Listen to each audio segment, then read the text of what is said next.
This is Dragon Ball's biggest years with sales of IP group wide. Dragon Ball is among the top 5 or 10 of this list. Ladies and gentlemen, leave a like on the video, subscribe if you're new. What does this have to do with SparkingZero? In this business, we have fiscal years and time periods or periods of time where businesses tally up all their earnings and how much they've earned based on a franchise. And in Japan specifically, these are the sales of IPs, toys and hobby businesses, and other stuff like that, right?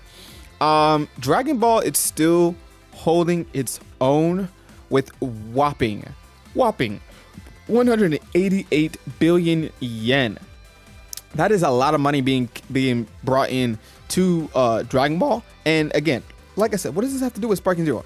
It has everything to do with everything that has happened from April 1st, 2024 to December 31st, 2024. In that time period, what has Dragon Ball done? It's dropped Daima, it's dropped figures and toys and stuff like that, but it's also dropped SparkingZero. It also dropped DLC for Xenoverse. It also dropped DLC for Kakarot. So with that being said, SparkingZero was one of their biggest feats to push them into this light.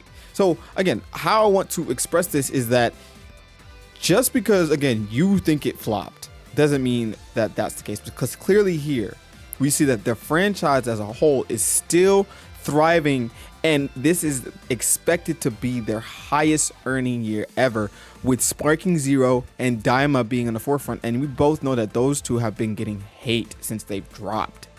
And that's why I wanted to make this, because it's showing that take those two things out, they probably wouldn't have made this feat as big as they did. And take all that stuff out, you can see the breakdown here of all the sales and the IPs and stuff like that.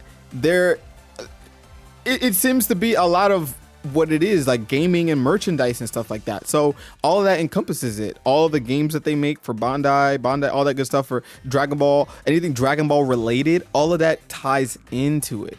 So with that being said, I want to know how you guys feel about this piece of information here, showcasing that Dragon Ball is still on top, and Bandai Namco is still, still there when it comes to pushing out good content for Dragon Ball. In my opinion, if they had some manga licensing, if Shueisha actually gave them manga licensing, they would definitely have done better. But I'm just saying all this to say that SparkingZero, especially SparkingZero and Daima, being this tag team thing where we have a show and we have a game at the same time, long running, that's generating money.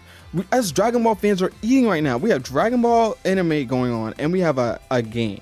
Granted, we don't have Super, but once Super gets back, it's going to be their highest ever. This being their highest ever without Super tells a lot. That's basically what I'm trying to say. All they did was drop a game, a web anime, and a couple DLCs, and this is their highest earnings ever. So when they drop Super, and then we have SparkingZero adapting things from Super, bro, y'all just not seeing the vision. I feel like y'all not seeing the vision, dog. This game has a vision. Aikyo, the new head producer of Shueisha and everything, and Capsule Corp, whatever, Capsule Corp Tokyo and stuff like that, Ioku, he is doing the darn thing when it comes to content. He's trying his best to push as much content, but make it good. Like, you can't just drop Super. It has to be good. You feel what I'm saying? So I feel like this web anime was used for them to get ready. I feel like Super's coming sooner than we think. I ain't gonna lie to y'all. But I don't know. Let me know what you guys think in the comments about this piece of information. This is great news for Dragon Ball as a whole, and great news for SparkingZero, because again, we'll probably get more funding for the game. You don't know. This could probably lead to more funding for the Dragon Ball franchise and to fund more projects for SparkingZero and maybe get some extra stuff. We don't know. But I appreciate you guys for listening to this news and updates. I'll catch you guys next time. Peace.